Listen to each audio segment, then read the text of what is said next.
আজকে সুন্দর একটা জিনিস দেখলাম, অনেক দিন পর, অনেক বছর ধরে চা বাগানে যাই কিন্তু চা বাগানে কোনো ফল দেখি না। এখন দেখলাম ফলগুলো একদম জোড়া জোড়া, কি সুন্দর দেখুন চা গাছের ফল। এখান থেকে মাদার গাছ করে মনে হয়, গাছ করে এই যে দেখুন ফলটা।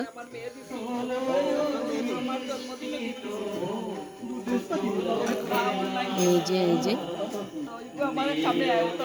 চা বাগানে আজকে আসলাম, লাক্কাতুরা চা বাগানে একদম গহীনের ভিতরে ঢুকে গেলাম আমরা। আমাদের আজকে বর্ষবরণ অনুষ্ঠান চলতেছে, সেই সাথে চায়ের একটা সুন্দর জিনিস দেখলাম, চায়ের চা ফল, সেটা আপনাদেরকে দেখাচ্ছি। দেখুন চা ফল, চায়ের ফুল দেখেছি, ফল দেখি না, এখন ফল দেখলাম এবং আপনাদের জন্য ভিডিও করলাম। ভিডিওটা দেখবেন, আমার চ্যানেলটা সাবস্ক্রাইব করবেন।